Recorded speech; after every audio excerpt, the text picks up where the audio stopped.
3일간에 걸쳤던 대통령 개헌안에 대한 주요 내용 발표, 조금 전에 마지막 발표가 있었습니다. 오늘 발표에는 대통령 4년 연임제 같은 권력구조 개편에 대한 내용이 들어 있었습니다. 자, 오늘 발표된 권력구조 개편 문제 역시 찬반 여론 뜨거울 것으로 보입니다. 네, 최창렬 용인대 교수, 백성문 변호사 스튜디오에 나와 있습니다. 안녕하십니까? 네, 안녕하세요. 예. 자, 그럼 오늘 있었던 개헌안 발표 내용 가운데 주요 부분 먼저 간단히 듣고 질문 이어가겠습니다. 대통령 4년 1차 연임제는 다수 국민의 뜻입니다. 1987년 개헌 당시 5년 단임제를 채택한 것은 장기간 군사 독재의 경험 때문이었습니다. 그러나 우리는 촛불혁명을 통해 새로운 대한민국을 열었습니다. 국민들의 민주 역량은 현재의 정치권의 역량보다 훨씬 앞서 있습니다.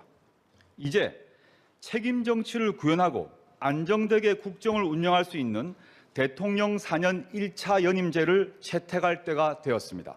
이제 국회의 시간입니다. 주권자인 국민의 뜻에 따라, 국회의 권한에 따라 대통령이 제안한 헌법 개정안을 충분히 토론하고 검토하여 주십시오. 네, 가장 중요한 부분, 바로 대통령의 4년 연임제, 네. 이 부분인데요. 뭐 간단하게 먼저 설명을 좀 해주십시오. 사실 이번 개헌의 핵심이라고 할 수 있는 게 이제 권력 구조를 어떻게 가져갈 것인가인데요. 일단은 지금까지는 우리나라가 5년 단임제를 채택하고 있지 않습니까? 네. 5년 단임제는 이제 과거에 보면 독재 정권 체제하에서는 대통령이 자꾸 본인의 임기를 연장하고 영구히하려고 하다 보니까 이렇게 딱 한 번으로 막자라고 해서 이제 5년 단임제가 된 건데, 이제는 4년 동안 대통령이 한 번 대통령 일을 하고 국민으로부터 한 번 다시 심판받을 기회를 얻는 게 오히려 책임 전체에 부합할 것이다. 그리고 이게 여론 결과로도 높다는 취지인데, 그러니까 쉽게 말하면 연임은 뭐냐면요. 이제 지금 현재 대통령이 있으면 대통령이 4년을 하고 그다음에 다시 한 번 대통령 선거 나올 수 있습니다. 3번 더 하면 총 8년을 할 수 있는데, 예. 두 번째 이제 다시 나왔는데 떨어졌어요. 예. 떨어졌는데 그럼 그 다음에 한 번 더 나올 수 있느냐? 그 다음은 안 됩니다. 연속해서만 할 수 있는 거고. 그게 중임제와의 차이고요. 네, 중임제와 연임제의 차이점입니다. 근데 네. 지금 현재까지 국민 여론조사상으로는 이제 4년 중임제가 좀 높다. 뭐 그런 의견이 어느 정도 좀 반영된 게 아닌가 싶습니다. 예. 아무래도 대통령제에 대한 국민들의 이렇게 여론조사 결과도 높고, 그러니까 우리가 지금 뭐 의원 내각제가 아니다는 부분을 여러 차례 강조를 했어요. 그거는 야당의 뭐 책임 총리 또는 뭐 총리 추천, 총리 선출, 이거를 염두에 둔 발언이라고 봐야 되겠죠. 그렇죠. 지금 의원 집정부제, 그리고 의원 내각제, 그리고 대통령제, 이게 이제 가장 대표적인 정부 형태의 종류들인데, 그렇죠. 아무튼 지금 여론조사상으로는 지금 청와대의 얘기처럼 의원 내각제나 의원 집정부제에 대한 선언은 대단히 낮은 건 사실이에요. 어쨌든 대통령제에 대한 전통적인 선언을 그대로 반영한 것으로 하고 보는데, 4년 연임이 일단 이런 점에서는 의미가 있어요. 제왕적 대통령제이기 때문에 권력을 분산해야 된다, 이런 얘기는 뭐 기본적으로 이렇게 하는 얘기인데, 또 하나가 레임덕의 문제도 계속 제기돼 왔어요. 사실 최근에 그렇죠. 레임덕 얘기는 별로 언론에 안 나오던데요. 네. 5년 단임을 하다 보니까 취임하자마자 바로 레임덕이다, 이런 말이 나오고, 극단적으로 말해서 한 2년만 있으면 바로 레임덕이다, 이런 얘기가 나오다 보니까 대통령이 5년 동안 안정되게 국정을 운영할 수 있는 장점은 있으나 기본적으로 단임제이기 때문에 레임덕이라는 이런 문제가 제기돼 왔던 게 사실이에요. 그래서 연임제라는 측면에서는 레임덕을 방지한다는 의미에서 의미가 있어요. 근데 또 이런 얘기도 합니다. 또 연임제도 마찬가지다. 그럼 재선되는 순간 레임덕이다, 이런 말도 나오긴 나와요. 근데 어쨌든 간에 5년 단임이 뭔가 불편하다라는 그 공감대 분명히 있어요. 이제 핵심은 현재의 대통령제에서 대통령에게 권력이 너무 많이 집중돼 있어서 여러 가지 얘기가 지금 있는 거잖아요. 지금 뭐 전직 대통령들 얘기, 수사 계속 얘기 나오는 것이고, 뭔가 이 부분을 보완하자, 즉 대통령의 권한을 분산시키자라는 건데, 그 분산이라는 게 이제 이원 집정부제 얘기가 나오는 건데, 그 분산이 지금 야당과 여당의 생각이 전혀 달라요. 지금 그걸 이제 어떻게 조율하느냐가 관건인 것 같습니다. 그래서 그 분산, 그러니까 이른바 제왕적 대통령제를 바꾸자라고 하는 게, 지금 야당에서는 총리의 권한을 강화시키자. 그러니까 총리를 대통령이 뭐 임명을 하고 국회가 동의를 하는 수동적인 게 아니라 적극적으로 우리가 추천을 하거나 또는 우리가 선출을 하게 하자. 지금 이런 얘기를 하고 있어요. 거기에 대해서 오늘 대통령의 권한을 좀 낮추는, 총리의 권한을 높이는 방안도 청와대가 몇 가지 조항을 넣었어요. 뭐 국가 원수이라는 단어도 뺀다고 하고, 국무총리도 대통령의 명을 받아 이것도 뺀다고 한다고요. 그러니까 일단 사실상 뭐 책임 총리제를 구현하겠다라는 건데 일단 야당 입장에서 보면 그거는 말장난에 불과하다는 거죠. 결국은 대통령과 코드가 맞는 총리가 같이 끌고 나가면 그거는 뭐 대통령의 권한을 낮추는 게 아니다는 취지인데 이제 지금 청와대 입장을 생각해 보면 또 여기도 충분히 일리가 있습니다. 이 의미가 국회에서 추천을 했어요. 근데 국회에서 이제 당적이 다른 사람을 추천했다고 가정을 해보죠. 그럼 정부 안에 두 당이 움직여야 되면 사사건건 이제 모든 게 충돌이 돼서 제대로 된 국정 운영이 어렵다는 거죠. 대통령제를 채택하는 이상은 총리에게 최대한 권한을 부여할 수 있지만 아예 색깔이 다른 총리를 국회가 추천하는 사람을 받는 거는 현실적으로 국정 운영에 한계가 있다는 겁니다. 그리고 지금 말씀하셨던 것처럼 어쨌건 지금도 총리를 추천하면 국회에서 동의를 해야 총리직을 할 수 있다는 건 1차적인 견제 장치가 있는 상황인데 추가로 이상적일지 모르겠지만 그런 형태로 국회가 추천하기 시작하면 이 대통령제라는 것 체제 자체가 유지되기가 곤란한 측면이 있다. 그래서 그 부분은 좀 거의 명확하게 거부사를 밝히는 것 같습니다. 그것 갖고 되느냐, 그것 갖고 안 되느냐. 이제 그 얘기인 것 같아요. 글쎄요, 저 국회 추천이란 말과 국회 선출이란 말이 있는데 지금 이제 국회 추천을 하겠다라는 거잖아요, 야당에서는. 근데 저는 국회 추천이라는 게 대단히 애매해요. 국회 추천이라는 것이 그러면 그 국무총리의 정통성을 의미하는 것이냐의 문제가 제기될 수 있어요. 지금 현재 국무총리도 국회 동의를 받아서 대통령이 임명하는 거라서 네. 국회 동의가 있잖아요. 네. 나름 이제 그 정당성을 확보하고 있는 건데 인사청문회 같은 과정 청문회도 하고 그러는데 네. 그것은 어쨌든 대통령이 임명하는 거란 말이죠. 그렇기 때문에 지금 총리제가 사실상 유명무실한 게 아니냐 이런 이제 얘기들이 있어서 그래서 오늘 이제 발표해서 대통령이 명을 받아라는 헌법 조항에서 그걸 뺐어요. 네. 저는 근데 저 얘기는 대통령이 명을 받아를 뺀다 해가지고 총리의 권한이 이렇게 강화될 것 같지는 않아요. 임명권자가 대통령인데 그래서 어쨌든 국회가 추천해서 대통령의 권한을 분산시켜서 야당의 주장처럼 민생과 경제는 총리가 맡고 외교, 국방, 안보 등 이른바 외치는 대통령이 만다. 이게 이원집정 문제가 발생이잖아요. 근데 이게 대단히 어려워요. 왜 어렵냐면은 어떤 사안을 가지고 이게 외치냐 내치냐를 구분하기가 일단 어렵다는 것이고 아까 이제 백 변호사 말씀처럼 기본적으로 정파나 이념이 다른 총리와 대통령은 대단히 힘들어요. 프랑스에서 이른바 동고정부 때 그런 문제가 많이 발생했기 때문에 전 세계적으로 이원집정부제를 실시한다는 많지 않아요. 네. 내각제 아니면 대통령제인데 우리나라 지금 대통령제는 순수한 대통령제가 아닌 거예요. 내각제에 유리한 걸 갖다 놔서 대통령의 권한을 강화시킨 이런 측면이고 제가 하나만 예를 들면은 예. 국무위원과 국회의원이 겸임하잖아요. 이건 예. 헌법 개정을 하지 않고 국회법만 개정하면 지금 겸임을 안 하게 할 수 있어요.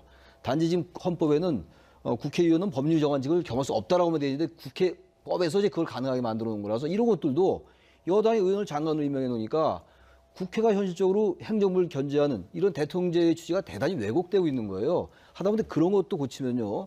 대통령의 권한을 많이 분산할 수 있는데 그런 논의 별로 없는 것 같아서 아쉽다는 거예요. 대통령제를 택한 나라들은 부통령을 총리 부통령이 대신에 있죠. 쓰기도 하고요. 그 국무총리 저는 사실 우리나라의 국무총리 저는 좀 폐지해야 된다고 생각합니다. 별로 할 일이 별로 없어요. 할 일이 네. 없다는 말은 좀 지나친 말이고 사실상 대통령에 의해서 움직이기 때문에 네. 차라리 의원 내각제로 가든가 그래서 미국처럼 부통령제로 가든가 그래서 대통령제냐 의원 내각제에서 선택을 해야 되는 것이지 야당의 주장처럼 애매하게 이원집정부제는요. 그건 사실 쉽지 않아요. 네, 이런 권력 구조 개편이 누구부터 적용이 되느냐 이 부분도 굉장히 중요한 문제인데 조국 민정수석이 오늘 발표할 때 문재인 대통령은 적용되지 않는다는 점을 분명히 하고 단호하게 말씀드린다라고 얘기를 했어요. 헌법에 이렇게 이미 강조한 걸까요? 규정이 돼 있는데 그걸 그렇죠. 오해하시는 분들이 굉장히 많더라고요. 아 이렇게 바꾸면은 다음에 문재인 대통령 한번 더 해먹으려고 그러구나. 뭐 이렇게 생각하시는 분들인데 그건 절대 아닙니다. 그러니까 그 의미는 현행 대통령에게는 적용되지 않고 다음 대통령부터 적용되는 내용이기 때문에 이렇게 뭐 예를 들어서 4년 중임제로 바꾼다고 해서 문재인 대통령 5년 임기가 4년으로 바뀌고 한 번 더 하고 이런 개념이 아니고 문재인 대통령 5년 단임제로 끝이 나는 거고요. 이제 이 다음에 대통령이 되는 사람부터 이게 적용이 된다는 의미니까 이게 조국 수석도 강조를 하는 게 저는 당연하다고 생각을 했는데 생각보다 이거를 오해하시는 분들이 많더라고요. 그건 절대 아니라는 거 좀 아셔야 될 것 같습니다.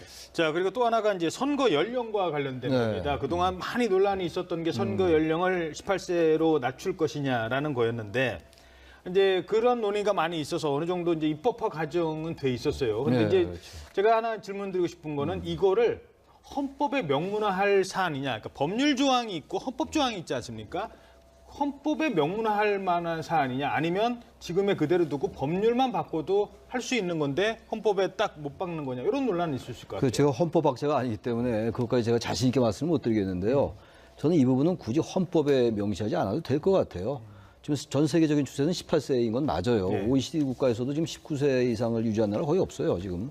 그래서 18세 쪽으로 하는 건 맞는 것 같은데 이거를 굳이 헌법에 얘기할 필요는 없을 것 같긴 합니다. 어떤 그런 것들은 법률로 한다라고 헌법에 얘기해 놓으면은 선거법이라는 게 있잖아요. 공직선거법이라는 게. 그래서 저는 이거는 뭐 헌법에 있느냐, 헌법에 반드시 지금 정부가 이거를 명기하겠다는 그런 의지를 갖고 있는 것 같지는 않고 대단히 선언적인 얘기를 한 것 같아요. 헌법적인 여러 가지 사항들을 얘기하면서 반드시 18세로 낮춰야 된다라는 그런 얘기를 하는 과정 속에 들어간 것이 아닌가 이렇게 생각합니다. 그러면은 교복 입고 이제 투표를 하러 갈 수도 네. 있다는 얘기인데 네. 어떤 장단점이 있을 수 있을까요? 사실 참정권의 확대라는 측면에서는 굉장히 바람직한 겁니다. OECD 국가들 중에 아마 우리 뭐 18세 이상으로 올린 나라들이 그렇게 많지 않을 거고요.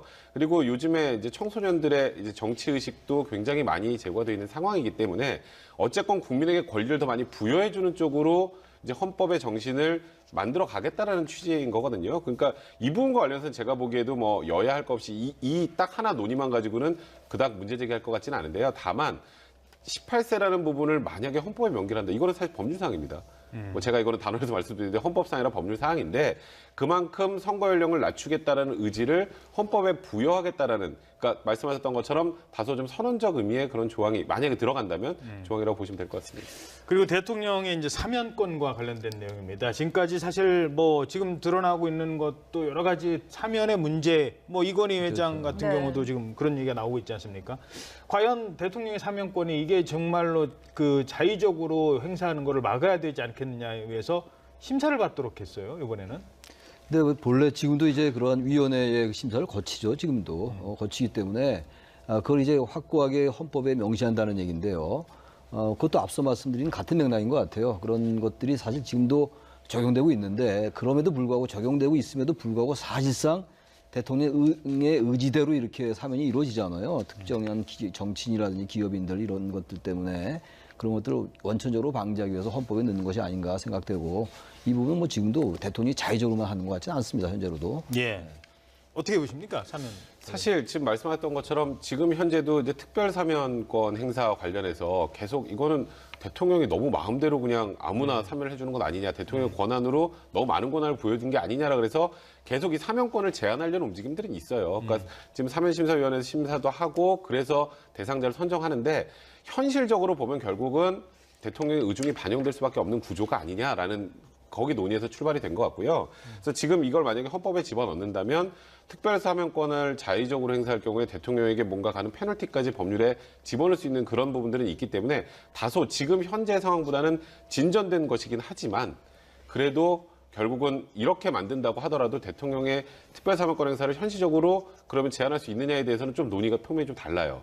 그렇기 때문에 이거는 결국 헌법에 이런 부분을 넣어놓고 이제는 대통령의 권한을 이런 데까지 남용하지 않겠습니다라는 그런 선언적 의미가 강하다 이렇게 봐야 될 것 같습니다. 네, 사법제도 개선에 대한 의지도 좀 강하게 드러났는데 헌재소장 임명권을 삭제하고 또 대법원장 인사권을 분산한다는 내용은 어떤 의미가 담긴 건가요? 그러니까 지금 대통령제의 가장 중요한 운영 원리는 견제와 균형입니다. 체크 앤 밸런스라고 우리가 얘기하는 건데 대통령이 감사원장 임명하고 헌법재판소장 임명하다 보니까 대통령과 이 사법부의 어떤 견제와 균형이 사실 작동이 안 된 게 사실이에요.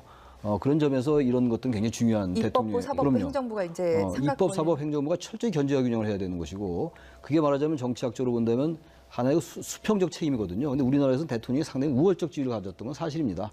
그런 점을 이제 완화시키고 개선시킨다는 면에서 굉장히 의미가 있죠. 그래서 감사원장도 대통령이 모두 임명했던 것을 일부는 국회가 선출할 수 있게 하는 이런 것들은 의미가 있는 건데 아무튼 그럼에도 불구하고 야당이 이제 어떤 반응을 보일지 모르겠습니다만 썩 야당이 이렇게 찬성할 것 같지 않아요. 이왕 하려면 전부 이제 완전하게 대통령이 놔라 이렇게 주장할 수 있을 것 같은데 아무튼 오늘 발표 중에는 대통령의 그런 권한을 놓겠다. 인사에 관련된 거, 사법부에 관련된 거 이런 것들이라서 의미가 상당히 크다. 이렇게 그리고 보여져요. 지금 말씀하셨던 것처럼 이제 대통령과 이제 사법부와의 견제와 균형이 적절하게 유지될 수 있도록 대통령의 권한을 좀 내려놓는 측면도 있지만 또 하나 사법부에서 대법원장의 권한을 낮추는 것도 있습니다. 사실 그렇죠. 대법원장이 대법관을 임명 제청하면 국회 동의받아서 임명했잖아요. 예. 네. 이제 그러다 보니까 대법원장한테 잘 보이지 않으면 그렇죠. 거기까지 올라가기 힘든 구조인 거고요.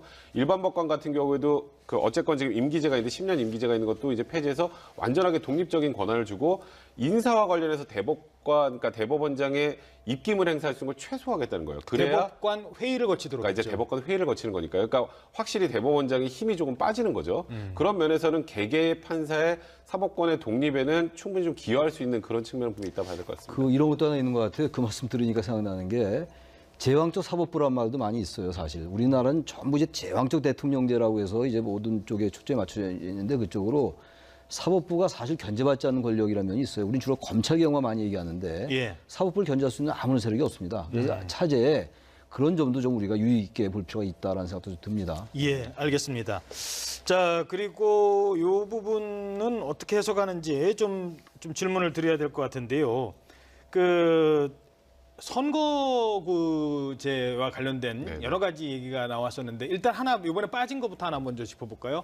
그 결선 투표 얘기가 야당에서 막 요구가 있었고 이번에 포함될 수도 있다. 그러니까 대통령 선거 같은 거 할 때 뭐 과반수 이상 투표를 못 얻으면 뭐 1위, 2위가 다시 한번. 투표한다. 근데 그런 내용은 이제 논의 과정은 있었지만 빠진 것 같아요.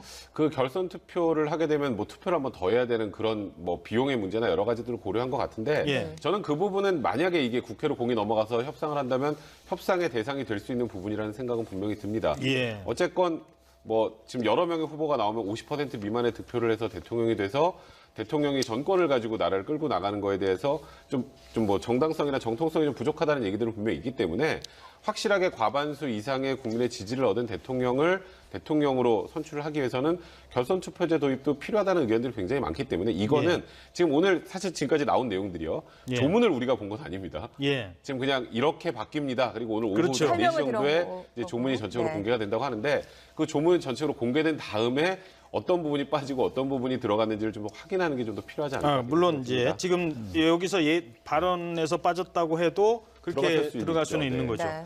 그리고 하나 이거는 좀 이제 정무적인 해석이 좀 필요할 것 같은데요.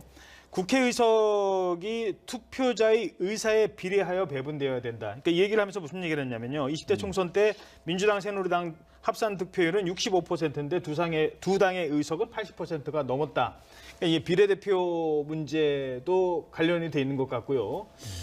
이제 그런 부분들을 아예 명시를 한다는 겁니다. 국회의석은 투표자의 의사에 비례하여 배분되어야 한다. 이게 왜 제가 말씀을 드리냐면 헌법에 그렇게 딱 정해놓으면 그걸 가지고 그걸 근거로 법을 만들고 그렇지 않은 법을 만들면 헌재로 가면은 이길 수 있는 승소할 수 있는 가능성이 높아지기 때문에 아무리 선언적이라지만 이 조항이 있고 없고가 달라지거든요. 이게 이제 사실 그 부분도 공직선거법으로 미룰 수가 있죠. 선거법에서 그런 것들을 규정하면 되는데 그 얘기는 지금 연동형 비례대표제 이런 것들과 맞물리는 얘기들이에요. 예. 그러니까 지금 이제 우리나라의 선거제도가 1인 한 명을 뽑는 소선거구제 플러스 단순 다수제예요. 예. 그러니까 한 표라도 많이 얻는 후보가 되니까 죽은 표, 사표가 굉장히 많이 나온단 말이죠. 예. 그러다 보니까 표의 등가성의 문제가 생기는 것이고 유권자의 표심이 상당히 왜곡된 면이 있는 거예요. 아주 극단적으로 얘기하면 표차는 10표 차이밖에 안 나는데 전체 의석에서 다 지는 수가 있어요.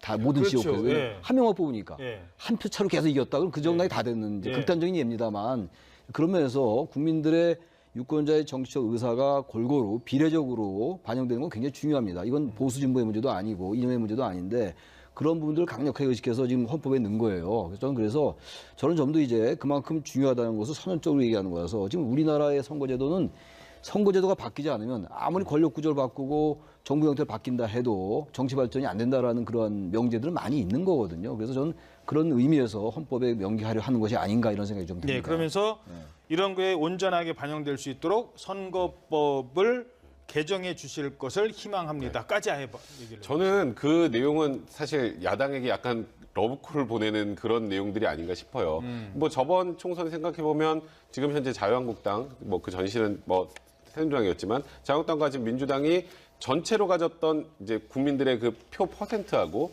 의석수하고 차이가 많이 납니다. 이 둘이 네. 훨씬 많이 가졌어요. 네. 왜냐하면 지금 현재 뭐 국민의당이나 지금 다당제 같은 경우에는 이게 정확히 이제 비례대로 되지 않으면 정말 한 의석도 얻지 못하는 그런 당도 생길 수 있지 않겠습니까?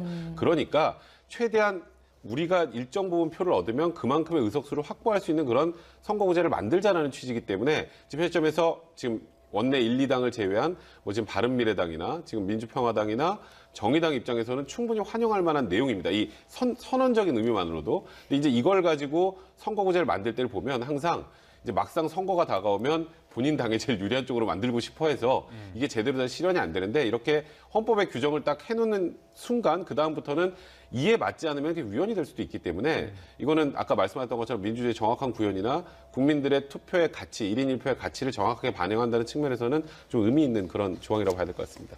네, 자 이렇게 대통령이 발의할 개헌안이 사흘째 모두 공개가 됐습니다. 그런데 이 개헌안을 두고 정치권을 떠나서 여론이 첨예하게 갈리는 지점이 많았습니다. 예, 특히 어제 발표됐던 내용 가운데 토지 공개념에 대해서는 벌써부터 좀 의견이 분분한 것 같습니다. 정치권의 목소리 먼저 들어보시겠습니다.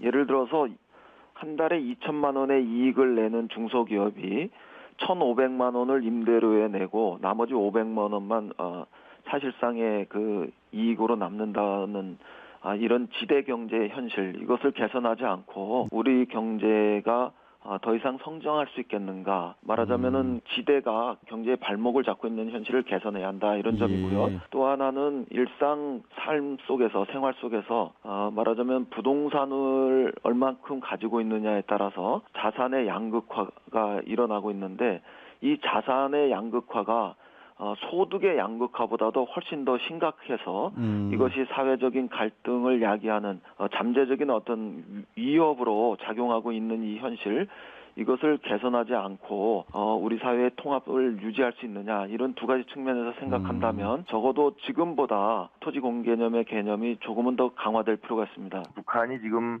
똑같은 대한민국에서 같은 말을 쓰고 똑같은 민족인데 거기는 지금 2,000불도 안 되는 그런 상황이고 우리는 3만 불이 된 차이가 바로 그런 시장 경제와 민주주의냐 아니면 사회주의냐에서 찾아볼 수밖에 없는 거죠.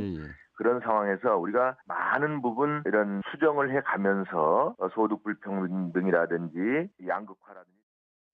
네, 안상수 의원은 이제 화면에 나온 건 창원시장의 모습이었고요. 안상수 의원의 목소리와 잠시 방송 진행에 차질이 있었습니다. 네, 시청자 여러분께 사과드리겠습니다. 예. 네. 자, 그 토지 공개념과 관련된 질문을 좀 더 드려야 될 것 같죠? 네. 네. 지금 얘기를 들어보니까 민주당 쪽에서는 땅값이 더 양극화를 부풀리고 있다라는 입장이고 또 제3권을 침해할 수 있다는 게 또 한국당의 입장인데 여기에서 논란이 좀 분분할 것 같아요. 양면성이 있는 거고 이런 부분들이야말로 이제 첨예하게 쟁점이 갈릴 수밖에 없어요. 자산의 양극화가 사실 우리나라 빈부격차의 가장 중요한 원인인 거 맞아요. 부동산 문제 이런 것들. 그런데 문제는 이제 이 토지 공개념을 과연 이제 보수 진영이나 야당이 이것을 어떻게 받아들일까의 문제. 다른 권력구조 분산과는 전혀 차원을 달리한 문제이기 때문에 이건 대단히 예민한 문제거든요. 그러니까 이 부분은 이제 토지 공개념이라는 개념은 노태우 정권 때 1988년도 그러니까 87년도 9차 개헌이 돼가지고 처음 대통령 직선제에 의해서 민주화가 된 첫 대통령이 노태우 대통령인데 그때 노태우 정부 때 이 토지 공개념이 도입됐었어요. 그래서 다들 아시겠습니다만 지금 택지 소유 상한제는 이제 위헌 판결 받았고 토지 초과 이득세 이건 헌법 불합치 그리고 개발 이익 환수 이거는 상당히 문제가 지적되고 있고 이런 상황이에요 현실적으로. 아이러니는 그때 김대중 총재의 야당은 반대해서 그 당시도 그랬어요. 그러니까 야당과 여당의 그런 차이인 것 같긴 한데 이 토지 공개념은 사실 이 토지에 대한 문제이기 때문에 다른 사유재산과 좀 다르게 볼 수 있어요. 근데 제가 이 자리에서 그걸 제 개인적인 의견 얘기할 수 없는 것이고 공적인 부분과 사적인 문제의 문제고 또 하나 사적 재산을 얼마나 국가가 인정하냐의 문제와 연결될 수 있는 문제이기 때문에 굉장히 예민한데 단지 이런 말씀 좀 드리고 싶어요. 어떤 사적 소유를 부인한다라고 비판할 수 있겠으나 모든 것을 부인하는 게 전혀 아니거든요. 일정 부분 이상은 안 된다라고 얘기하는 것이고 그다음에 토지로 인해서 얻는 지나친 이득 이런 것들을 이제 어느 정도 국가 환수한다는 얘기니까 다시 말하면 공공재라는 게 있는 거 아니겠어요? 토지는 사실은 태어날 때부터 있는 게 아니고 기존에 존재했던 것이기 때문에 거기서 얻는 많은 이익은 상당히 공적인 개념이 포함된다라고 할 수 있는 거거든요. 단지 여기에 대해서 또 비판적으로 본다면 지금 헌법에도 이러한 것들을 제한할 수 있는 규정은 있어요.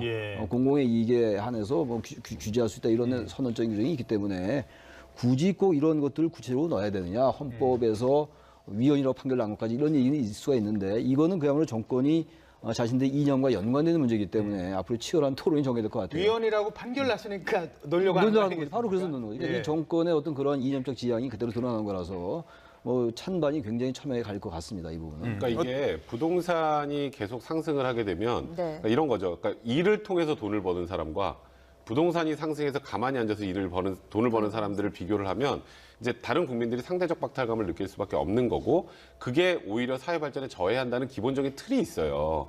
근데 그래서 어떻게든 맨날 우리 정권 바뀔 때마다 하는 게 뭐 집값 잡겠다, 뭐 잡겠다, 땅값 잡겠다 맨날 그 얘기를 하는 건데 그게 이제 현실적으로 어렵다라고 지금 이번 정부는 판단하고 있는 것 같아요. 다만 저는 좀 걱정이 되는 건 말씀하셨던 것처럼 이미 지금 헌법에서도 재산권은 공공복리를 위해서 제한이 가능해요.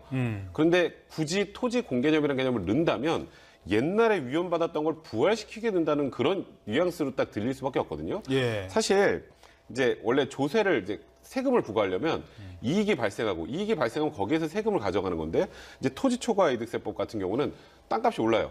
근데 그 땅값이 오르는 게 구체적인 수치가 명확하진 않거든요. 예. 땅값이 오르면 그냥 내가 갖고 있는 땅값이 오른 거의 일부분을 가져가겠다는 거거든요. 그게 과연 이제 세금 조세부가 원리에도 맞는지에 대한 의문이 드는 거고, 그러니까 이제 그 당시 위헌이 나왔던 거고, 택지 소유 상황 같은 경우는 그 몇 평으로 제한할까요? 옛날에 200평으로 제한했거든요. 200평 넘으면 넘는 거에 다 세금 내야 됐었어요. 그러니까 이제 그거는 너무 지나치게 제한한 데서 200평이 너무 좁다라 그래서 그때 위헌이 나왔던 거거든요.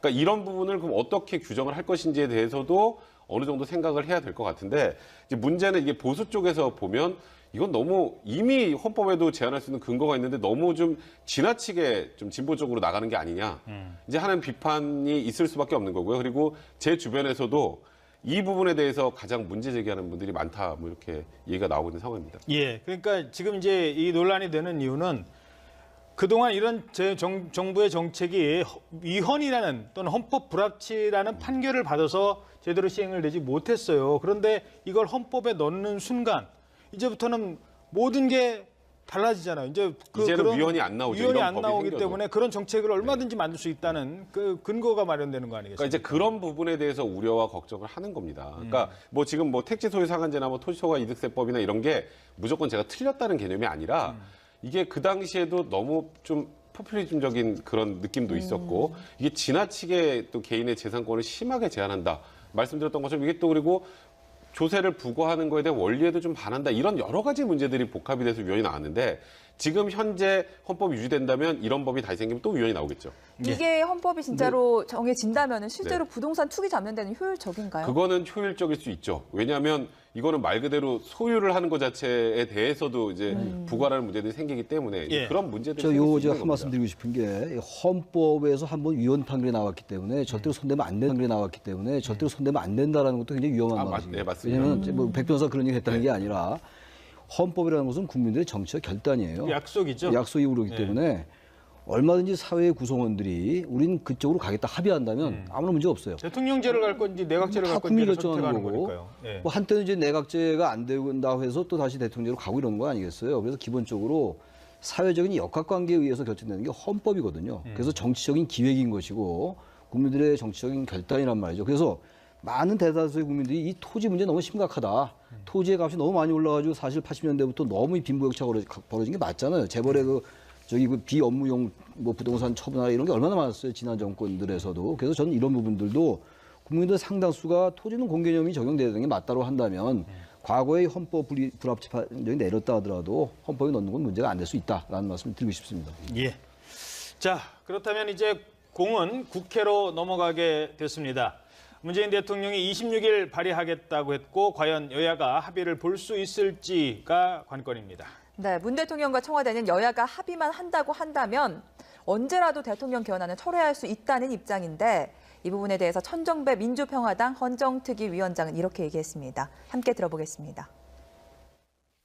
사실은 좀 유체이탈 화법입니다. 대통령이 국회를 상대로 너희들끼리 해봐라 하는데요. 사실은 국회에 가장 큰 영향력을 가진 분이 대통령입니다. 그거 현실 아닙니까? 네. 대통령이 지금 우리나라에서 가장 국민들의 지지도 많이 얻고 있고 또 더구나 국회 여당, 민주당이 사실은 대통령이 그 당의 지도자 아닙니까? 그래서 저는 민주당, 여당의 지도자들을 독려해 가면서 이걸 협상을 하도록 해야 되는 것이지 대통령은 국회 책임이다. 또는 더 나아가서 앞으로 아마 야당 책임이다 하고 밀어붙일지 모르겠습니다만은 그런 방식의 태도를 취해서는요. 그게 모르겠어요. 폼은 날지 모르지만 개헌이 될 리가 없지 않습니까? 될 일도 안 되게 지금 만들고 있는 거지.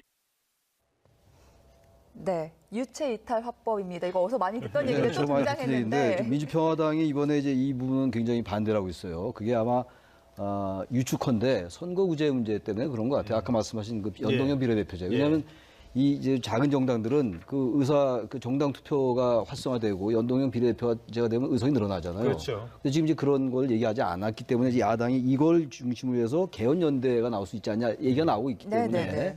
민주평화당이 이제 범진보로 분류되면서도 여기 대해서 굉장히 비판적으로 나오는 거거든요. 그런데 천정배 의원의 말이 좀 일리가 있다고 봅니다. 근데 또 다른 관점에서 본다면은 대통령이 그래도 이 정도라도 사흘에 걸쳐서 국민들에게 주의를 환기시키고 야당을 좀 촉구하고, 좋게 말하면 촉구, 야당 입장에서는 압박 이렇게 느끼는 거 아니에요 지금? 근데 그런 것들에 대해서 저는 긍정적 의미가 좀 있다고 봐요. 그래서 네. 헌법 논의가 좀 활성화돼야지 헌법을 개정해야 된다는 그 당위성은 다 인정하면서도 사실상 국민들 사이에서도 헌법 논의가 별로 없어요. 그러니까 과거에 그 개헌을 보면요 9차례가 있었잖아요. 3차 개헌과 9차 개헌을 빼놓고 전부 정부 주도였어요. 전부 정당 대표가 배제됐고. 그러니까 3차 개헌은 4.19 혁명 이후에 있었던 내각제 개헌이었고 9차 개헌은 6.25 항쟁 이후에 있었던 민주화 개헌이었어요. 예. 그 나머지는 전부 그냥 흐지부지 됐던 거기 때문에 이번에는 더 개헌 논의를 활성화시켜야 되는데 그런 것들을 촉발시킨다는 의미에서 저는 천정배 의원의 말이 일리가 있음에도 불구하고 마냥 비판적으로 볼 건 아니다. 정부의 개헌한 네. 이런 무임직임을 이렇게 생각합니다. 그러니까 이제 야당의 입장은 그거죠. 그러니까 개헌을 안 하겠다는 게 아니라 왜 6월 지방선거 지금 이제 얼마 남지도 동시에 않았는데 거기서 갑자기 하느냐. 아까 그 조국 수석 설명할 때 보면요, 아예 날짜까지 다 이렇게 맞춰놨습니다. 요번에 하고 다음 이렇게 맞춰놨습니다. 요번에 하고 다음 선거 때 맞추면 지방선거랑 대통령 선거, 그러니까 쉽게 말해서 중앙선거랑 지방정부 선거를 같이 하고 중간에 국회의원 선거 4년마다 가면 중간평가로 받을 수 있습니다. 딱 맞춰놨기 때문에 얼마나 좋습니까? 이런 식으로 얘기를 하니까 그런 부분을 이제 문제 삼는 것 같아요. 근데 사실 저번 대선 때 다 뭐 사실 이번에 지방선거하고 연계할 뭐 생각이 있다는 취지의 얘기는 다 했잖아요. 이제 저는 그렇기 때문에 지금 물론 정부가 이렇게 그냥 우리가 달리니까 너네가 따라와라는 취지로 가는 거는 저도 옳지 않다고 생각합니다만 제가 안타까운 게 뭐냐면 정부에서 어쨌건 지금 3일 동안 우리가 개헌안 이렇게 마련했습니다. 국민한테 통보하고 다 알려주고 있는 상황이지 않습니까? 그러면 국회에서 각 당마다 지금 현재 나온 개헌안의 문제가 뭐고 이런 부분을 배제하고 이런 식으로 간다면 협의하겠다 쪽으로 나와야 되는데 저는 국회에서 뭘 하고 있는지 솔직히 잘 모르겠어요. 그렇죠. 국회에서 무슨 안을 내고 있는지 잘 모르겠어요. 게다가 역대 정권은 예를 들어서 박근혜 전 대통령은 개헌 얘기할 때요.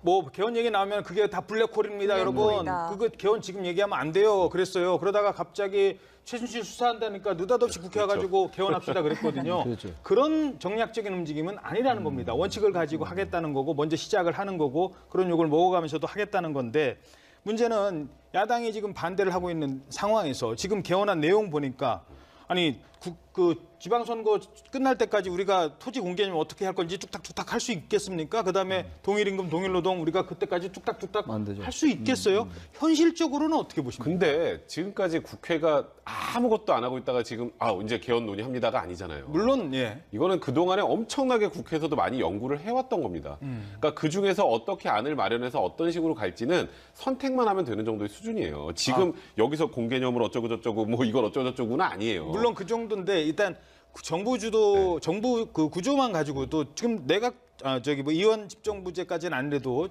책임 총리냐 아니면 대통령 중심제냐를 가지고도 지금 여야가 근데 이제 저는 걱정되는 건 각 당마다 생각이 다 다르죠. 지금 뭐 일단은 현재 정부에서 나오는 개헌안은 현재 여론조사 결과상으로도 그래도 대통령제 유지하고 연임이 제일 낫다라는 여론조사에다가 제가 보기에 또 문재인 대통령의 본인의 뭐 신념이라고 될까 그게 좀 반영이 된 것 같은데 각 당의 이해관계를 생각하면 소수 정당 같은 경우 대통령제 계속하면 우리 집권 계속 못하는데 그럼 이제 의원 내각제 좀 해야 될 것 같은데 예. 이제 그리고 뭐 계속 그런 방향으로 서로 동상이몽을 하고 있기 때문에 네. 그 부분에 대한 합의가 진짜 쉽지 그리고 않은 제가 거예요. 너무 한쪽으로만 질문드린 것 같아서 다른 쪽 입장을 또 네, 말씀드리면 네. 자 그러면 6월 지방선거 안에 그때 어렵다고 쳐요. 그러면 10월까지 가면은 결론 납니까? 10월까지 시간 주면은 한쪽에서는 좋아요 대통령제 합시다. 한쪽에서는 총리 그 선출제 받을게요. 지금 이 논의 내용 자체가 정당의 어떤 생사 여타를 쥐고 있는 논의 내용인데 10월 가면은 합의 다 될까요? 제가 볼 때는 되기 확률이 거의 없다고 보여요. 한 80% 이상 없을 예. 것 같은데 왜냐면요. 지금 아까 나눈 뭐 기본권이나 이런 것들은 얼마든지 타협 절충이 가능해요. 다른 약간씩 이제 편차가 있는 것들 양보하고 타협하면 되는데 역시 지금 개헌 논의의 가장 핵심은 권력 구조입니다. 정부 형태예요. 물론 권력 구조가 바뀐다고 해서 좋아진다는 보장 없어요. 지금 이 의원 내각제냐 의원 집정부제냐 또 지금 야당이 얘기하는 거는 분권형 대통령제를 골자로 하는 책임 총리. 이거 제가 보기에는요. 전 개인적인 얘기입니다만 형용 모순 같아요.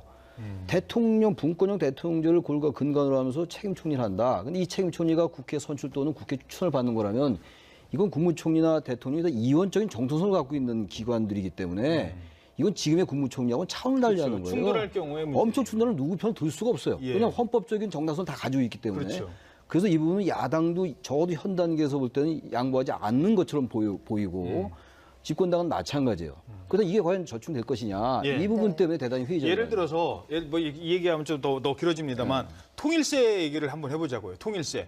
자, 통일은 누구의 그 업무입니까? 대통령의 업무잖아요. 외교, 통일, 국방. 그래서 어렵다는 거예요. 근데 세금은 누구의 업무입니까? 총리 업무입니다. 통일세 갖고 총리랑 대통령이랑 의견이 다르다. 그럼 누가 권한이 있는 거예요? 그러니까 그게 정말 말 그대로 이론적으로는 뭐 대통령의 권한이 좀 줄어들고 견제와 균형의 원리를 잘 맞출 수 있는 정부 형태다라고 하지만 현실로 들어오면 지금 말씀하셨던 것처럼 이건 누가 결정해야 되지?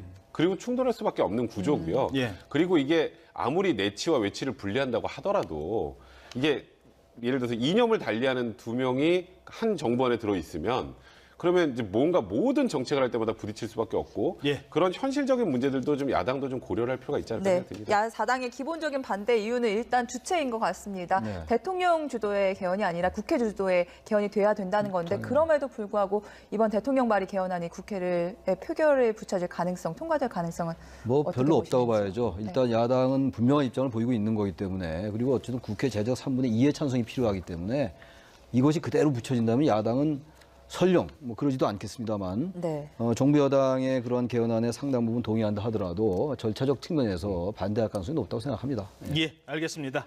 여기까지 듣도록 하고요. 이제 이명박 전 대통령 오늘 뭐 운명의 날을 맞게 되는데요. 그래서 다 진수했어요. 다 모든 그렇죠. 지역에서 예. 한 명만 뽑으니까 예. 한 표 차로 계속 이겼다. 그럼 그 정당이 다 됐는 이제 예. 극단적인 예입니다만 그런 면에서 국민들의 유권자의 정치적 의사가 골고루 비례적으로 반영되는 건 굉장히 중요합니다. 이건 보수 진보의 문제도 아니고 이념의 문제도 아닌데 그런 부분들을 강력하게 의식해서 지금 헌법에 넣은 거예요. 저는 점도 이제 그만큼 중요하다는 것을 선언적으로 얘기하는 거라서 지금 우리나라의 선거제도는 선거제도가 바뀌지 않으면 아무리 권력 구조를 바꾸고 정부 형태를 바뀐다 해도 정치 발전이 안 된다라는 그런 명제들은 많이 있는 거거든요. 그래서 저는 그런 의미에서 헌법에 명기하려 하는 것이 아닌가 이런 생각이 좀 듭니다. 네, 그러면서 이런 거에 온전하게 반영될 수 있도록 선거법을 개정해 주실 것을 희망합니다.까지 해봐. 얘기를. 저는 그 내용은 사실 야당에게 약간 러브콜을 보내는 그런 내용들이 아닌가 싶어요. 뭐 저번 총선 생각해 보면 지금 현재 자유한국당 뭐 그 전실은 뭐 새누리당이었지만 자유한국당과 지금 민주당이 전체로 가졌던 이제 국민들의 그 표 퍼센트하고 의석수하고 차이가 많이 납니다. 이 둘이 네. 훨씬 많이 가졌어요. 네. 왜냐하면 지금 현재 뭐 국민의당이나 지금 다당제 같은 경우에는 이게 정확히 이제 비례대로 되지 않으면 정말 한 의석도 얻지 못하는 그런 당도 생길 수 있지 않겠습니까? 그러니까 최대한 우리가 일정 부분 표를 얻으면 그만큼의 의석수를 확보할 수 있는 그런 선거구제를 만들자라는 취지이기 때문에 지금 현점에서 지금 원내 1, 2당을 제외한 뭐 지금 바른미래당이나 지금 민주평화당이나 정의당 입장에서는 충분히 환영할 만한 내용입니다. 이 선언적인 의미만으로도. 근데 이제 이걸 가지고 선거구제를 만들 때를 보면 항상 이제 막상 선거가 다가오면 본인 당에 제일 유리한 쪽으로 만들고 싶어 해서 이게 제대로 된 실현이 안 되는데 이렇게 헌법의 규정을 딱 해놓는 순간 그다음부터는 이에 맞지 않으면 그게 위헌이 될 수도 있기 때문에 이거는 아까 말씀하셨던 것처럼 민주주의의 정확한 구현이나 국민들의 투표의 가치, 1인 1표의 가치를 정확하게 반영한다는 측면에서는 좀 의미 있는 그런 조항이라고 봐야 될 것 같습니다. 네, 자 이렇게 대통령이 발의할 개헌안이 사흘째 모두 공개가 됐습니다. 그런데 이 개헌안을 두고 정치권을 떠나서 여론이 첨예하게 갈리는 지점이 많았습니다. 예, 특히 어제 발표됐던 내용 가운데 토지 공개념에 대해서는 벌써부터 좀 의견이 분분한 것 같습니다. 정치권의 목소리 먼저 들어보시겠습니다. 예를 들어서 한 달에 2천만 원의 이익을 내는 중소기업이 1,500만 원을 임대료에 내고 나머지 500만 원만 사실상의 그 이익으로 남는다는 이런 지대 경제의 현실, 이것을 개선하지 않고 우리 경제가 더 이상 성장할 수 있겠는가? 말하자면은 지대가 경제의 발목을 잡고 있는 현실을 개선해야 한다 이런 점이고요. 또 하나는 일상 삶 속에서 생활 속에서 말하자면 부동산을 얼만큼 가지고 있느냐에 따라서 자산의 양극화가 일어나고 있는데 이 자산의 양극화가 소득의 양극화보다도 훨씬 더 심각해서 이것이 사회적인 갈등을 야기하는 잠재적인 어떤 위협으로 작용하고 있는 이 현실, 이것을 개선하지 않고 우리 사회의 통합을 유지할 수 있느냐 이런 두 가지 측면에서 생각한다면 적어도 지금보다 토지 공개념의 개념이 조금은 더 강화될 필요가 있습니다. 북한이 지금 똑같은 대한민국에서 같은 말을 쓰고 똑같은 민족인데 거기는 지금 2,000불도 안 되는 그런 상황이고 우리는 3만 불이 된 차이가 바로 그런 시장 경제와 민주주의냐 아니면 사회주의냐에서 찾아볼 수밖에 없는 거죠. 예, 예. 그런 상황에서 우리가 많은 부분 이런 수정을 해가면서 소득 불평등이라든지 양극화라든지 네, 안상수 의원은 지금 화면에 나온 건 창원시장의 모습이었고요. 안상수 의원의 목소리와 잠시 방송 진행에 네. 차질이 있었습니다. 네, 시청자 화면이 여러분께 잘못 사과드리겠습니다. 나갔습니다. 예. 네. 자, 그 토지 공개념과 관련된 네. 질문을 좀 더 드려야 될 것 같죠? 네. 네. 지금 얘기를 들어보니까 민주당 쪽에서는 땅값이 더 양극화를 부풀리고 있다라는 입장이고 또 제3권을 침해할 수 있다는 게 또 한국당의 입장인데 여기에도 논란이 좀 분분할 것 같아요. 양면성이 있는 거고 이런 부분들이야말로 이제 첨예하게 쟁점이 갈릴 수밖에 없어요. 자산의 양극화가 사실 우리나라 빈부격차의 가장 중요한 원인인 거 맞아요. 부동산 문제 이런 것들. 그런데 문제는 이제 이 토지 공개념을 과연 이제 보수 진영이나 야당이 이것을 어떻게 받아들일까의 문제. 다른 권력구조 분산과는 전혀 차원을 달리한 문제이기 때문에 예. 이건 대단히 예민한 문제거든요. 그러니까 이 부분은 이제 토지 공개념이라는 개념은 노태우 정권 때 1988년도 그러니까 87년도 9차 개헌이 돼가지고 처음 대통령 직선제에 의해서 민주화가 된 첫 대통령이 노태우 대통령인데 그때 노태우 정부 때 이 토지 공개념이 도입됐었어요. 그래서 다들 아시겠습니다만 지금 택지 소유 상한제는 이제 위헌 판결 받았고 토지 초과 이득세 이건 뭐 헌법 불합치 그리고 네. 개발 이익 환수 이거는 상당히 문제가 지적되고 있고 이런 상황이에요 현실적으로. 아이러니는 그때 김대중 총재의 야당은 반대를 반대해서 그 당시도 그랬어요. 예. 그러니까 야당과 여당의 그런 차이인 것 같긴 한데 이 토지 공개념은 사실 이 토지에 대한 문제이기 때문에 다른 사유재산과 좀 다르게 볼 수 있어요. 근데 제가 뭐 이 자리에서 그걸 제 개인적인 의견 얘기할 수 없는 것이고 공적인 부분과 사적인 문제의 문제고 또 하나 사적 재산을 얼마나 국가가 인정하냐의 문제와 연결될 수 있는 문제이기 때문에 굉장히 예민한데 단지 이런 말씀 좀 드리고 싶어요. 어떤 사적 소유를 부인한다라고 비판할 수 있겠으나 모든 것을 부인하는 게 전혀 아니거든요. 일정 부분 이상은 안 된다라고 얘기하는 것이고 그다음에 토지 초과 토지로 인해서 얻는 지나친 이득 이런 것들을 이제 어느 정도 국가 환수한다는 얘기니까 다시 말하면 공공재라는 게 있는 거 아니겠어요? 네. 토지는 사실은 태어날 때부터 있는 게 아니고 기존에 존재했던 것이기 때문에 그렇죠. 거기서 얻는 많은 이익은 상당히 공적인 개념이 포함된다라고 할 수 있는 거거든요. 단지 여기에 대해서 또 비판적으로 본다면 지금 헌법에도 이러한 것들을 제한할 수 있는 규정은 있어요. 예. 공공은 추리란 말이 있는데 지금 이제 국회 추천을 하겠다라는 거잖아요. 야당에서는. 근데 저는 국회 추천이라는 게 대단히 애매해요.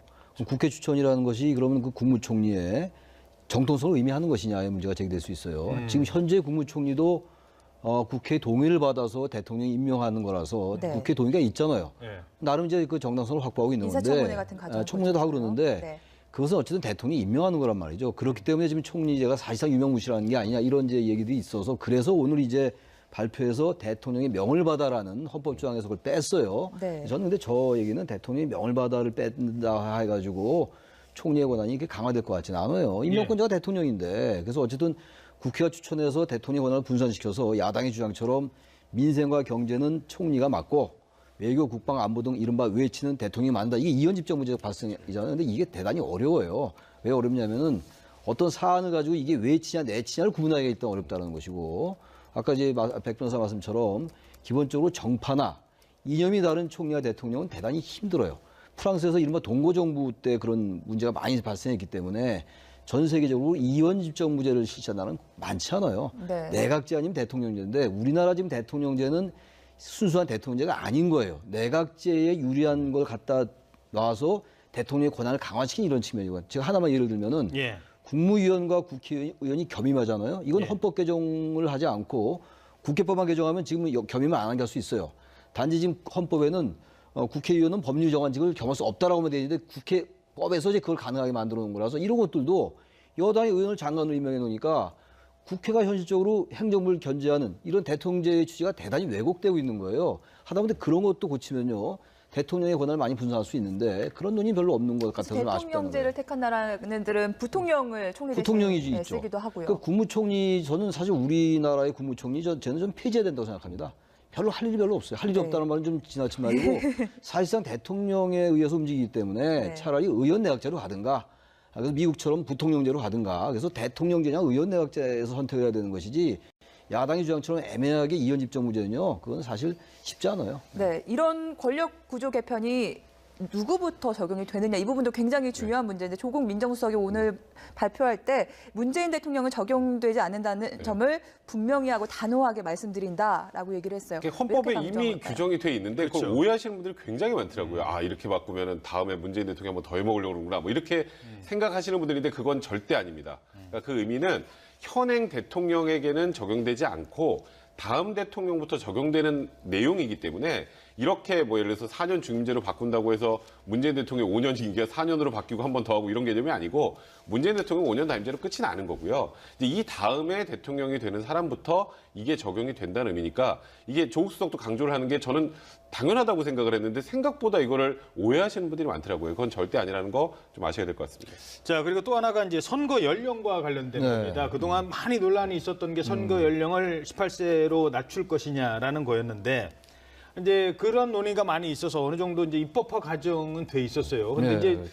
제가 하나 질문드리고 싶은 거는 이거를 헌법에 명문화할 사안이냐, 그러니까 법률 조항이 있고 헌법 조항이 있지 않습니까? 헌법에 명문화할 만한 사안이냐, 아니면 지금의 그대로 두고 법률만 바꿔도 할 수 있는 건데 헌법에 딱 못 박는 거냐, 이런 논란이 있을 것 같아요. 제가 헌법학자가 아니기 때문에 그것까지 제가 자신 있게 말씀을 못 드리겠는데요. 저는 이 부분은 굳이 헌법에 명시하지 않아도 될 것 같아요. 지금 전 세계적인 추세는 18세인 건 맞아요. 네. OECD 국가에서도 지금 19세 이상을 유지한 나라가 거의 없어요, 지금. 그래서 18세 쪽으로 하는 건 맞는 것 같은데 이거를 굳이 헌법에 얘기할 필요는 없을 것 같긴 합니다. 어떤 그런 것들은 법률로 한다라고 헌법에 얘기해 놓으면은 선거법이라는 게 있잖아요. 공직선거법이라는 게. 그래서 저는 이거는 뭐 헌법에 있느냐, 헌법에 반드시 지금 정부가 이거를 명기하겠다는 그런 의지를 갖고 있는 것 같지는 않고 대단히 선언적인 얘기를 한 것 같아요. 헌법적인 여러 가지 사항들을 얘기하면서 반드시 18세로 낮춰야 된다라는 그런 얘기를 하는 과정 속에 들어간 것이 아닌가 이렇게 생각합니다. 그러면은 교복 입고 이제 투표를 하러 갈 수도 네. 있다는 얘기인데 네. 어떤 장단점이 있을 수 있을까요? 사실 참정권의 확대라는 측면에서는 굉장히 바람직한 겁니다. OECD 국가들 중에 아마 우리 뭐 18세 이상으로 올린 나라들이 그렇게 많지 않을 거고요. 그리고 요즘에 이제 청소년들의 이제 정치 의식도 굉장히 많이 제고되어 있는 상황이기 때문에 어쨌건 국민에게 권리를 더 많이 부여해주는 쪽으로 이제 헌법의 정신을 만들어 가겠다라는 취지인 거거든요. 그러니까 이 부분과 관련해서는 제가 보기에도 뭐 여야 할 것 없이 이 딱 하나 논의만 가지고는 그닥 문제 제기할 것 같지는 않은데요. 다만 18세라는 부분을 만약에 헌법에 명기를 한다. 이거는 사실 법률사항입니다. 뭐 제가 이거는 단어에서 말씀드리는데 헌법상이라 법률사항인데 그만큼 선거 연령을 낮추겠다라는 의지를 헌법에 부여하겠다라는, 그러니까 말씀하셨던 것처럼 다소 좀 선언적 의미의 그런 조항이 만약에 들어간다면 조항이라고 보시면 될 것 같습니다. 그리고 대통령의 이제 사면권과 관련된 내용입니다. 지금까지 사실 뭐 지금 드러나고 있는 것도 여러 가지 사면의 문제, 뭐 이건희 회장 같은 네. 경우도 지금 그런 얘기가 나오고 있지 않습니까? 과연 대통령의 사면권이 이게 정말로 그 자의적으로 행사하는 거를 막아야 되지 않겠느냐에 의해서 심사를 받도록 했어요, 이번에는.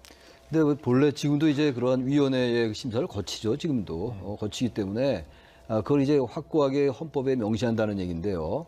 그것도 앞서 말씀드린 같은 맥락인 것 같아요. 그런 것들이 사실 지금도 적용되고 있는데 그럼에도 불구하고 적용되고 있음에도 불구하고 사실상 대통령의 의지대로 이렇게 사면이 이루어지잖아요. 특정한 정치인이라든지 기업인들 이런 것들 때문에 그런 것들을 원천적으로 방지하기 위해서 헌법에 넣는 것이 아닌가 생각되고 이 부분은 뭐 지금도 대통령이 자의적으로만 하는 것 같지는 않습니다. 현재로도. 예. 어떻게 보십니까, 사면? 사실 지금 말씀하셨던 것처럼 지금 현재도 이제 특별사면권 행사 관련해서 계속 이거는 대통령이 너무 마음대로 그냥 아무나 사면을 해주는 건 아니냐, 대통령의 권한으로 너무 많은 권한을 보여준 게 아니냐라 그래서 계속 이 사면권을 제한하려는 움직임들은 있어요. 그러니까 지금 사면심사위원회에서 심사도 하고 그래서 대상자를 선정하는데 현실적으로 보면 결국은 대통령의 의중이 반영될 수밖에 없는 구조가 아니냐라는 거기 논의에서 출발이 된 것 같고요. 그래서 지금 이걸 만약에 헌법에 집어넣는다면 특별사면권을 자의적으로 행사할 경우에 대통령에게 뭔가 가는 페널티까지 법률에 집어넣을 수 있는 그런 부분들은 있기 때문에 다소 지금 현재 상황보다는 진전된 것이긴 하지만 그래도 결국은 이렇게 만든다고 하더라도 대통령의 특별사면권 행사를 현실적으로 그러면 제한할 수 있느냐에 대해서는 좀 논의가 표면이 좀 달라요.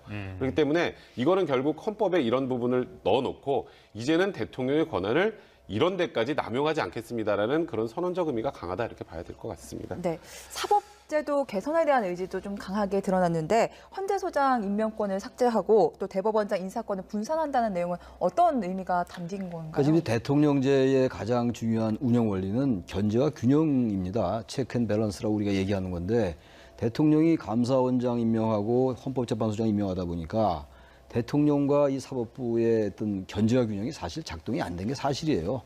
그런 점에서 이런 것들은 굉장히 중요한 입법부, 대통령의 사법부, 그럼요. 행정부가 이제 입법, 사법, 행정부가 철저히 견제와 균형을 해야 되는 것이고 그게 말하자면 정치학적으로 본다면 하나의 수평적 책임이거든요. 근데 우리나라에서는 대통령이 상당히 우월적 지위를 가졌던 건 사실입니다. 그런 점을 이제 완화시키고 개선시킨다는 면에서 굉장히 의미가 있죠. 그래서 감사원장도 대통령이 모두 임명했던 것을 일부는 국회가 선출할 수 있게 하는 이런 것들은 의미가 있는 건데 아무튼 그럼에도 불구하고 야당이 이제 어떤 반응을 보일지 모르겠습니다만 썩 야당이 이렇게 찬성할 것 같지 않아요. 이왕 하려면 전부 이제 완전하게 대통령이 놔라 이렇게 주장할 수 있을 것 같은데 아무튼 오늘 발표 중에는 대통령의 그런 권한을 놓겠다. 인사에 관련된 거, 사법부에 관련된 거 이런 것들이라서 의미가 상당히 크다. 이렇게 그리고 보여져요. 지금 말씀하셨던 것처럼 이제 대통령과 이제 사법부와의 견제와 균형이 적절하게 유지될 수 있도록 대통령의 권한을 좀 내려놓는 측면도 있지만 또 하나 사법부에서 대법원장의 권한을 낮추는 것도 있습니다. 사실 그렇죠. 대법원장이 대법관을 임명 제청하면 국회 동의받아서 임명했잖아요. 예. 네. 이제 그러다 보니까 대법원장한테 잘 보이지 않으면 그렇죠. 거기까지 올라가기 힘든 구조인 거고요.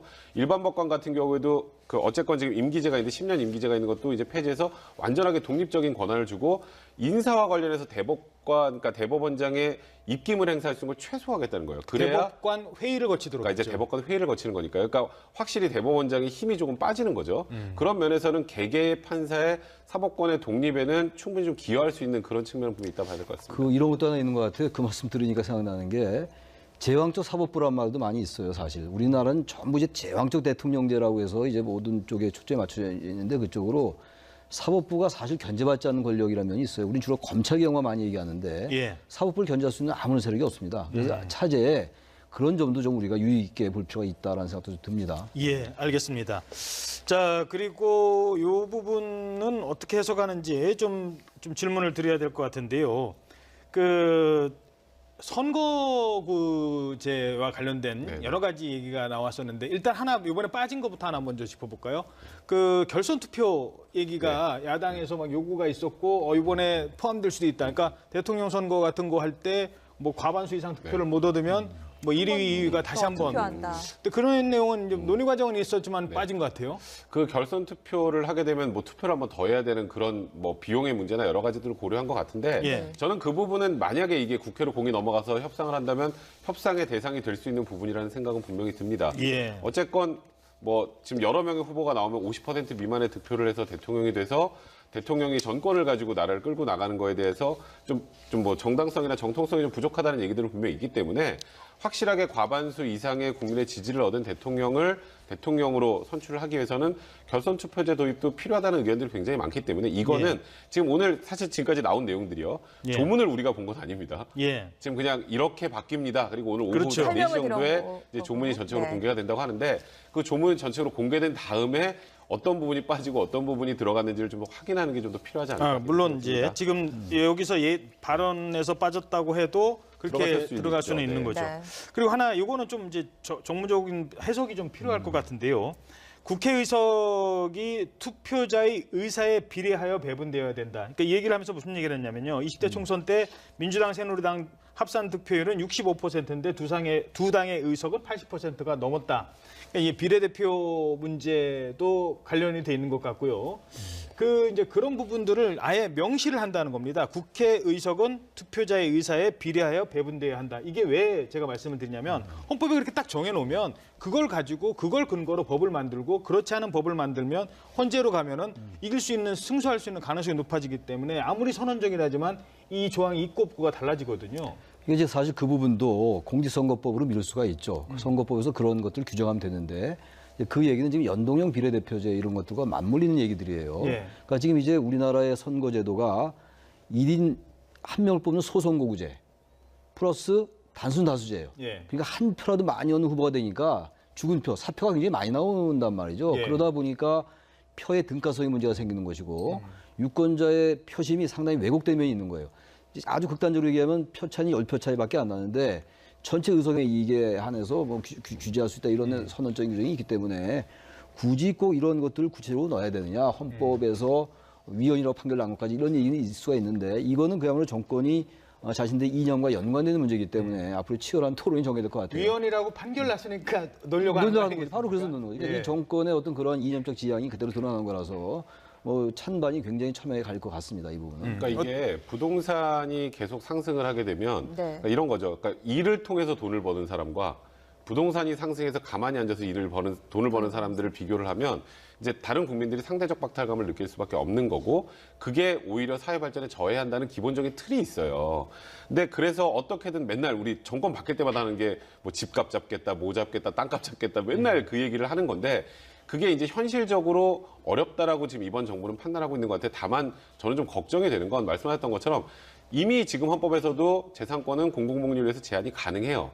그런데 굳이 토지 공개념이라는 개념을 넣는다면 옛날에 위헌받았던 걸 부활시키게 된다는 그런 뉘앙스로 딱 들릴 수밖에 없거든요. 예. 사실 이제 원래 조세를 이제 세금을 부과하려면 이익이 발생하면 거기에서 세금을 가져가는 건데 이제 토지 초과 이득세법 같은 경우는 땅값이 올라요. 근데 그 땅값이 오르는 게 구체적인 수치가 명확하진 않거든요. 예. 땅값이 오르면 그냥 내가 갖고 있는 땅값이 오른 거의 일부분을 가져가겠다는 거거든요. 그게 과연 이제 세금 조세부가 원리에도 맞는지에 대한 의문이 드는 거고 그러니까 이제 그 당시 위헌이 나왔던 거고 택지 소유 상황 같은 경우는 그 몇 평으로 제한할까요? 옛날에 200평으로 제한했거든요. 200평 넘으면 넘는 거에 다 세금 내야 됐었어요. 그러니까 이제 그거는 너무 지나치게 제한한 데서 200평이 너무 좁다라 그래서 그때 위헌이 나왔던 거거든요. 그러니까 이런 부분을 그럼 어떻게 규정을 할 것인지에 대해서도 어느 정도 생각을 해야 될 것 같은데 이제 문제는 이게 보수 쪽에서 보면 이건 너무 이미 헌법에도 제한할 수 있는 근거가 있는데 너무 좀 지나치게 좀 진보 쪽으로 나가는 게 아니냐 이제 하는 비판이 있을 수밖에 없는 거고요. 그리고 제 주변에서도 이 부분에 대해서 가장 문제 제기하는 분들이 많다 뭐 이렇게 얘기가 나오고 있는 상황입니다. 예, 그러니까 지금 이제 이 논란이 되는 이유는 그동안 이런 정부의 정책이 위헌이라는 또는 헌법 불합치라는 판결을 받아서 제대로 시행을 되지 못했어요. 그런데 이걸 헌법에 넣는 순간 이제부터는 모든 게 달라지잖아요. 이제는 그런 위헌이 안 나오죠. 위헌이 이런 안 법이 나오기 생겨도. 때문에 그런 정책을 얼마든지 만들 수 있다는 그 근거가 마련되는 거 아니겠습니까? 그러니까 이제 그런 부분에 대해서 우려와 걱정을 하는 겁니다. 그러니까 뭐 지금 뭐 택지 소유 상한제나 뭐 토지 초과 이득세법이나 이런 게 무조건 제가 틀렸다는 개념이 아니라 이게 그 당시에도 너무 좀 포퓰리즘적인 그런 느낌도 있었고 이게 지나치게 또 개인의 재산권을 심하게 제한한다. 말씀드렸던 것처럼 이게 또 그리고 조세를 부과하는 거에 대한 원리에도 좀 반한다. 이런 여러 가지 문제들이 복합이 돼서 위헌이 나왔는데 지금 현재 헌법이 유지된다면 이런 법이 다시 생기면 또 위헌이 나오겠죠. 이게 헌법이 진짜로 정해진다면 실제로 부동산 투기 잡는 데는 효율적인가요? 그거는 효율적일 수 있죠. 왜냐하면 이거는 말 그대로 소유를 하는 것 자체에 대해서도 이제 부과라는 문제들이 생기기 때문에 이제 예. 그런 문제들이 저 생길 수 요 있는 제가 한 겁니다. 말씀 드리고 싶은 게 헌법에서 한번 위헌 판결이 나왔기 때문에 절대로 손대면 안 되는 판결이 나왔기 때문에 절대로 손대면 안 된다라는 것도 굉장히 위험한 말이죠. 네, 맞습니다. 왜냐하면 뭐백 변호사 그런 얘기 했다는 게 아니라 헌법이라는 것은 국민들의 정치적 결단이에요. 약속이죠. 약속이 그러기 때문에 얼마든지 사회의 구성원들이 우린 그쪽으로 가겠다 합의한다면 아무런 문제 없어요. 대통령제를 갈 건지 내각제를 다 갈 국민이 건지 결정하는 선택하는 거고. 거니까요. 예. 뭐 한때는 이제 내각제가 안 된다고 해서 또 다시 대통령제로 가고 이러는 거 아니겠어요. 그래서 기본적으로 사회적인 역학관계에 의해서 결정되는 게 헌법이거든요. 그래서 정치적인 기획인 것이고 국민들의 정치적인 결단이란 말이죠. 그래서 많은 대다수의 국민들이 이 토지 문제 너무 심각하다. 토지의 값이 너무 많이 올라가지고 사실 80년대부터 너무 이 빈부격차가 벌어진 게 맞잖아요. 재벌의 그 비업무용 뭐 부동산 처분하라 이런 게 얼마나 많았어요. 지난 정권들에서도. 그래서 저는 이런 부분들도 국민들 상당수가 토지는 공개념이 적용돼야 되는 게 맞다고 한다면 과거의 헌법 불합치 판정이 내렸다 하더라도 헌법에 넣는 건 문제가 안 될 수 있다라는 말씀을 드리고 싶습니다. 예. 자, 그렇다면 이제 공은 국회로 넘어가게 됐습니다. 문재인 대통령이 26일 발의하겠다고 했고 과연 여야가 합의를 볼 수 있을지가 관건입니다. 네, 문 대통령과 청와대는 여야가 합의만 한다고 한다면 언제라도 대통령 개헌안을 철회할 수 있다는 입장인데 이 부분에 대해서 천정배 민주평화당 헌정특위위원장은 이렇게 얘기했습니다. 함께 들어보겠습니다. 사실은 좀 유체이탈 화법입니다. 대통령이 국회를 상대로 너희들끼리 해봐라 하는데요. 사실은 국회에 가장 큰 영향력을 가진 분이 대통령입니다. 그게 현실 아닙니까? 네. 대통령이 지금 우리나라에서 가장 국민들의 지지도 많이 얻고 있고 또 더구나 국회 여당, 민주당이 사실은 대통령이 그 당의 지도자 아닙니까?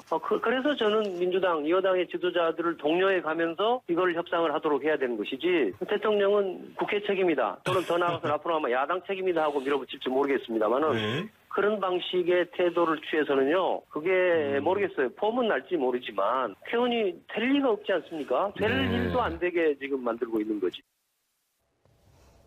네, 유체 이탈 화법입니다. 이거 어서 많이 듣던 네, 얘기인데 또 저 많이 듣던 얘기인데 등장했는데. 민주평화당이 이번에 이제 이 부분은 굉장히 반대를 하고 있어요. 그게 아마 유축헌데 선거구제 문제 때문에 그런 것 같아요. 아까 말씀하신 그 연동형 비례대표제. 왜냐하면 이 이제 작은 정당들은 그 정당 투표가 활성화되고 연동형 비례대표제가 되면 의석이 늘어나잖아요. 그렇죠. 근데 지금 이제 그런 걸 얘기하지 않았기 때문에 이제 야당이 이걸 중심으로 해서 개헌연대가 나올 수 있지 않냐 얘기가 나오고 있기 때문에 네네네. 민주평화당이 이제 범진보로 분류되면서도 여기 대해서 굉장히 비판적으로 나오는 거거든요. 저는 천정배 의원의 말이 좀 일리가 있다고 봅니다. 근데 또 다른 관점에서 본다면 3일간에 걸쳤던 대통령 개헌안에 대한 주요 내용 발표, 조금 전에 마지막 발표가 있었습니다. 오늘 발표에는 대통령 4년 연임제 같은 권력구조 개편에 대한 내용이 들어 있었습니다. 자, 오늘 발표된 권력구조 개편 문제 역시 찬반 여론 뜨거울 것으로 보입니다. 네, 최창렬 용인대 교수, 백성문 변호사 스튜디오에 나와 있습니다. 안녕하십니까? 네, 안녕하세요. 예. 자, 그럼 오늘 있었던 개헌안 발표 내용 가운데 주요 부분 먼저 간단히 듣고 질문 이어가겠습니다. 대통령 4년 1차 연임제는 다수 국민의 뜻입니다. 1987년 개헌 당시 5년 단임제를 채택한 것은 장기간 군사 독재의 경험 때문이었습니다. 그러나 우리는 촛불혁명을 통해 새로운 대한민국을 열었습니다. 국민들의 민주 역량은 현재의 정치권의 역량보다 훨씬 앞서 있습니다. 이제 책임 정치를 구현하고 안정되게 국정을 운영할 수 있는 대통령 4년 1차 연임제를 채택할 때가 되었습니다. 이제 국회의 시간입니다. 주권자인 국민의 뜻에 따라 국회의 권한에 따라 대통령이 제안한 헌법 개정안을 충분히 토론하고 검토하여 주십시오. 네, 가장 중요한 부분, 바로 대통령의 4년 연임제 이 부분인데요. 뭐 간단하게 먼저 설명을 좀 해주십시오. 사실 이번 개헌의 핵심이라고 할 수 있는 게 이제 권력 구조를 어떻게 가져갈 것인가인데요. 일단은 지금까지는 우리나라가 5년 단임제를 채택하고 있지 않습니까? 네. 5년 단임제는 이제 과거에 보면 독재 정권 체제하에서는 대통령이 자꾸 본인의 임기를 연장하고 영구히 하려고 하다 보니까 이렇게 딱 한 번으로 막자라고 해서 이제 5년 단임제가 된 건데, 이제는 4년 동안 대통령이 한 번 대통령 일을 하고 국민으로부터 한 번 다시 심판받을 기회를 얻는 게 오히려 책임 전체에 부합할 것이다. 그리고 이게 여론 결과로도 높다는 취지인데, 그러니까 쉽게 말하면 연임은 뭐냐면요. 이제 지금 현재 대통령이 있으면 대통령이 4년을 하고 그다음에 다시 한 번 대통령 선거 나올 수 있습니다. 3번 더 하면 총 8년을 할 수 있는데 예. 두 번째 이제 다시 나왔는데 떨어졌어요. 예. 떨어졌는데 그럼 그 다음에 한 번 더 나올 수 있느냐? 그 다음은 안 됩니다. 연속해서만 할 수 있는 거고. 그게 중임제와의 차이고요. 네, 중임제와 연임제의 차이점입니다. 근데 네. 지금 현재까지 국민 여론조사상으로는 이제 4년 중임제가 좀 높다. 뭐 그런 의견이 어느 정도 좀 반영된 게 아닌가 싶습니다. 예. 아무래도 대통령제에 대한 국민들의 이렇게 여론조사 결과도 높고, 그러니까 우리가 지금 뭐 의원 내각제가 아니다는 부분을 여러 차례 강조를 했어요. 그거는 야당의 뭐 책임 총리 또는 뭐 총리 추천, 총리 선출 이거를 염두에 둔 발언이라고 봐야 되겠죠. 그렇죠. 지금 의원 집정부제 그리고 의원 내각제 그리고 대통령제 이게 이제 가장 대표적인 정부 형태의 종류들인데, 그렇죠. 아무튼 지금 여론조사상으로는 지금 청와대의 얘기처럼 의원 내각제나 의원 집정부제에 대한 선언은 대단히 낮은 건 사실이에요. 어쨌든 대통령제에 대한 전통적인 선언을 그대로 반영한 것으로 하고 보는데, 4년 연임이 일단 이런 점에서는 의미가 있어요. 제왕적 대통령제이기 때문에 권력을 분산해야 된다. 이런 얘기는 뭐 기본적으로 이렇게 하는 얘기인데, 또 하나가 레임덕의 문제도 계속 제기돼 왔어요. 사실 최근에 그렇죠. 레임덕 얘기는 별로 언론에 안 나오던데요. 5년 단임을 하다 보니까 취임하자마자 바로 레임덕이다. 이런 말이 나오고 극단적으로 말해서 2년만 있으면 바로 레임덕이다. 이런 얘기가 나오다 보니까 대통령이 5년 동안 안정되게 국정을 운영할 수 있는 장점은 있으나 기본적으로 단임제이기 때문에 레임덕이라는 이런 문제가 제기돼 왔던 게 사실이에요. 그래서 연임제라는 측면에서는 레임덕을 방지한다는 의미에서 의미가 있어요. 근데 또 이런 얘기도 합니다. 또 연임제도 마찬가지다. 그럼 재선되는 순간 레임덕이다. 이런 말도 나오긴 나와요. 근데 어쨌든 간에 5년 단임이 뭔가 불편하다라는 그 공감대 분명히 있어요. 이제 핵심은 현재의 대통령제에서 대통령에게 권력이 너무 많이 집중돼 있어서 여러 가지 얘기가 지금 있는 거잖아요. 지금 뭐 전직 대통령들 얘기, 수사 계속 얘기 나오는 것이고, 뭔가 이 부분을 보완하자, 즉 대통령의 권한을 분산시키자라는 건데, 그 분산이라는 게 이제 이원 집정부제 얘기가 나오는 건데, 그 분산이 지금 야당과 여당의 생각이 전혀 달라요. 지금 그걸 이제 어떻게 조율하느냐가 관건인 것 같습니다. 그래서 그 분산, 그러니까 이른바 제왕적 대통령제를 바꾸자라고 하는 게 지금 야당에서는 총리의 권한을 강화시키자. 그러니까 총리를 대통령이 뭐 임명을 하고 국회가 동의를 하는 수동적인 대관. 게 아니라 적극적으로 우리가 추천을 하거나 또는 선출을 우리가 하거나. 선출을 하게 하자. 지금 이런 얘기를 하고 있어요. 거기에 대해서 오늘 대통령의 권한을 좀 낮추는 총리의 권한을 높이는 방안도 청와대가 몇 가지 조항을 넣었어요. 뭐 국가 원수이라는 단어도 뺀다고 하고 국무총리도 대통령의 명을 받아 이것도 뺀다고 한다고. 그러니까 일단 사실상 뭐 책임 총리제를 구현하겠다라는 건데 일단 야당 입장에서 보면 그거는 말장난에 불과하다는 거죠. 결국은 대통령과 코드가 맞는 총리가 같이 끌고 나가면 그거는 뭐 대통령의 권한을 낮추는 게 아니다는 취지인데 이제 지금 청와대 입장을 생각해 보면 또 여기도 충분히 일리가 있습니다. 이 예. 의미가 국회에서 추천을 했어요. 근데 국회에서 이제 당적이 다른 사람을 예를 들어 추천했다고 가정을 해보죠. 그럼 정부 안에 두 당이 움직여야 되면 사사건건 이제 모든 게 충돌이 돼서 제대로 된 국정 운영이 어렵다는 거죠. 대통령제를 채택하는 이상은 총리에게 최대한 권한을 부여할 수 있지만 아예 색깔이 다른 총리를 국회가 추천하는 사람을 받는 거는 현실적으로 국정 운영에 한계가 있다는 겁니다. 그리고 지금 말씀하셨던 것처럼 어쨌건 지금도 총리를 추천하면 국회에서 동의를 해야 총리직을 할 수 있다는 건 1차적인 견제 장치가 있는 상황인데 추가로 이상적일지 모르겠지만 그런 형태로 국회가 추천하기 시작하면 이 대통령제라는 것 체제 자체가 유지되기가 곤란한 측면이 있다. 그래서 그 부분은 좀 거의 명확하게 거부사를 밝힌 것 그러니까 같습니다. 그것 갖고 되느냐, 그것 갖고 안 되느냐. 이제 그 얘기인 것 같아요. 글쎄요, 국회 추천이란 말과 국회